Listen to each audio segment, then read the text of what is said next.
নমস্কার দর্শক বন্ধু, জীবন দর্শন অনুষ্ঠানে আপনাদের সকলকে জানাই সাদর প্রণাম। দর্শক বন্ধু, আজ আমরা আলোচনা করব জ্যোতিষ অনুরাগী বন্ধুদের স্মরণ করে আমি আলোচনা করব যে বাস্তব জীবনে কর্মসংস্থান নিয়ে। কর্মে সফল আর বিফল অনেক ক্ষেত্রেই মানুষ বিভ্রান্ত হয়ে যাচ্ছে। এর কারণটা কোথায়? কারণ জানতে গেলে আপনাকে ভিডিওটা সম্পূর্ণ দেখতে হবে। কর্মজীবন এমনই এক জীবন, কোন কর্মের দ্বারা আমার জীবিকা নির্বাহ হবে এটা কিন্তু প্রথমেই আপনাকে জেনে নিতে হবে। 9টা গ্রহের মধ্যে সব গ্রহ কিন্তু কর্মজীবনকে সাপোর্ট করে না। দেখবেন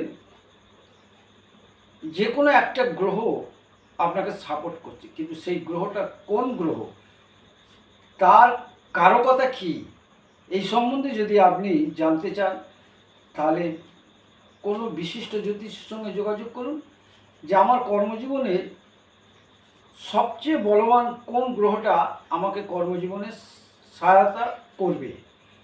আপনি নিজের ইচ্ছা মতো যে কোনো কাজ পছন্দ করে কাজ করতে থাকলেন, কিন্তু সেই যে গ্রহের দ্বারা ওই আপনার পছন্দ করা কাজটা সাপোর্ট না করে, তাহলে অহেতুক সময় নষ্ট ছাড়া আর কিছুই নয়। হয়তো কিছুদিনের মধ্যে দেখা যাবে যে আপনার কর্মের পরিবর্তন হচ্ছে, মন ভেঙে যাচ্ছে, কাজের উন্নতি নেই। এর কারণ তো একটা থাকবে বন্ধু, কিন্তু এই জায়গাটা আপনাকে সর্বপ্রথম দেখে নিতে হবে যে আমার কর্মজীবনে চালিত করার জন্য কোন গ্রহ আমাকে সাপোর্ট করছে। 9টা গ্রহের মধ্যে কোন গ্রহটা সাপোর্ট করছে।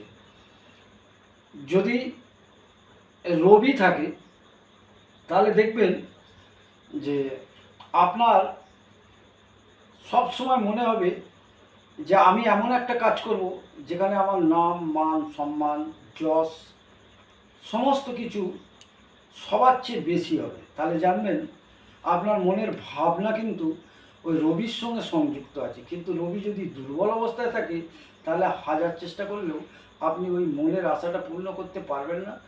কিছুদিন ওই জাতীয় কোনো কাজ করার সঙ্গে সঙ্গে আপনার মন ভেঙে যেতে থাকবে।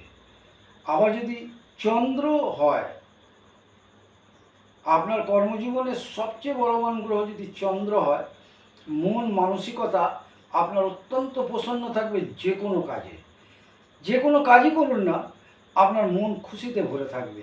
অবশ্যই কাজটা করতে হবে। এইরকম চিন্তাভাবনা করে কত পেলাম আর কত না পেলাম এ নিয়ে আপনার মনের মধ্যে কোনো দ্বন্দ্ব তৈরি হবে না। তখন জানবেন যে ওই কাজটাই আপনার সবচেয়ে বেশি সহায়ক। ওই গ্রহকে আপনি ওই গ্রহের অনুগত্য স্বীকার করুন। ওই গ্রহের অনুগত্য হচ্ছে মাতার প্রতি শ্রদ্ধা জ্ঞাপন করুন। মাতাকে প্রণাম করে কর্মে যাওয়ার আগে মাতাকে প্রণাম করে যান। মায়ের খেয়াল বেশি করে রাখুন। মাকে প্রসন্ন করার চেষ্টা করুন। প্রতি মুহূর্তে মায়ের চিত্রটা আপনার মনের মধ্যে তৈরি করুন। দেখবেন ওই কর্মক্ষেত্রে আপনার ওই খুশিটা সারা জীবন থেকেই যাবে। এটাই হচ্ছে তথ্য। যদি মঙ্গল হয় তাহলে জানবেন যে আপনার দাপট সহকারে কোন কাজটা করলে হবে আপনি খুঁজে বেড়াবেন, কিন্তু যে কাজই করতে যাচ্ছেন সেই কাজ কিন্তু আপনার দাপটকে কেউ সাহায্য করছে না। সবাই আপনাকে হেয় প্রতিপন্ন করছে, আপনার সঙ্গে শত্রুতা করছে। তাহলে বুঝতে হবে এই মঙ্গল আমাকে আমার মনের ইচ্ছাটাকে পূরণ হতে দেবে না। কোন গ্রহটা আপনার এই মনের ইচ্ছা পূরণ হতে দেবে সেটা আপনাকে বিশিষ্ট জ্যোতিষীর কাছে গিয়ে জেনে নিতে হবে। তাহলে দর্শক বন্ধু, এইভাবে কর্মজগৎকে সুন্দর করার জন্য কোন গ্রহটা আপনাকে সাপোর্ট করছে সেটা জানা অবশ্যই দরকার।